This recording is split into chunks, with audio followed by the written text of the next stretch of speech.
lọ́dọ̀ ẹ̀mí ènìyàn dédédé wọ Edani sí lórí Fọlákẹ́ Esther Ogidan àṣẹ ìdúpẹ́ Èdùmàrè a máa dúpẹ́ o bá a bá ṣe ní lóore ọpẹ́ ìlà àdá dúpẹ́ òre bí ọlọ́ṣà tó kó ní lọ́rùn lọ ni òní ọjọ́ yìí 10 oṣù kẹta ọdún ní ṣàyájọ́ ọjọ́ tàbí olóríire ìyá rere abiyamọ gbọ̀dá gbọ̀rọ̀gbọ̀rọ̀ Stella Ogidan sínú ayé mi ọlọ́run ọba ló yàn ọ́ fẹ́ o tó ní kọ́ọ̀mọ́ gbélé yìí kọ́ọ̀mọ́ ṣe rere lọ ẹ̀mí rẹ̀ tó ṣọdún èyí ni yóò ṣọ̀pọ̀lọpọ̀ nínú àlàáfíà pípé nínú ohun rere gbogbo lórúkọ lọ́rùn ọba Stella Ogidan wo màlà ní o òní ó ṣọjọ́ ayọ̀ ẹ òní ó ṣọjọ́ yóò san wo màlà ní wo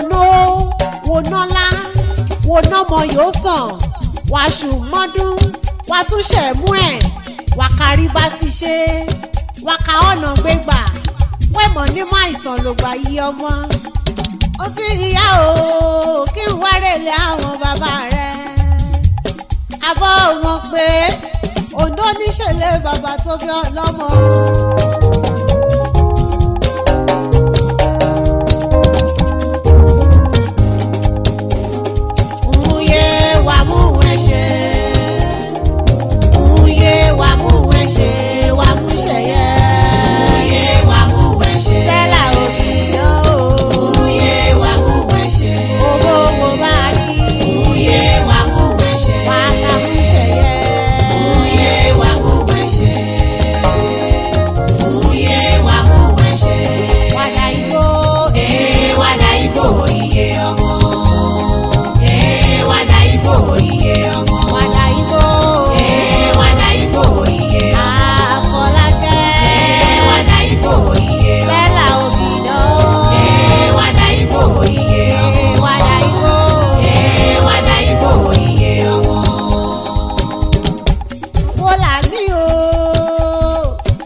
ọmọ aṣepo lábẹ́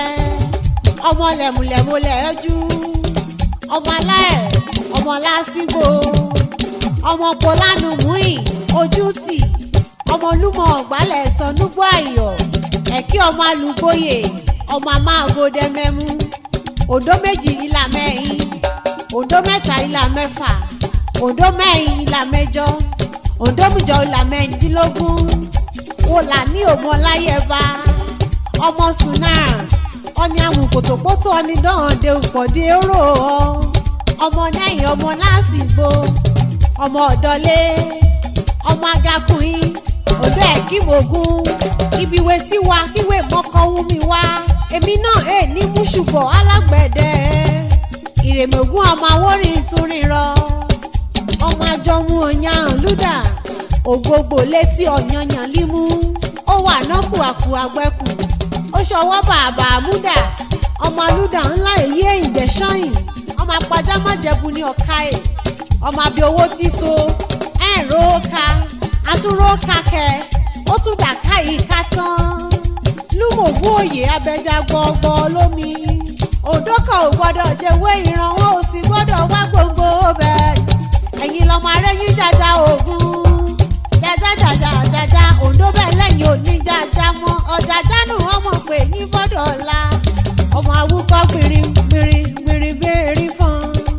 àṣeyí ṣàmọ́dún olórúkọ lọ́rùn ọba Stella Ogidan ìrọ̀rùn ló fi jẹun ọmọ nínú ayé mi ọmọ ní báwọn ké oníṣòro lórúkọ lọ́rùn ọba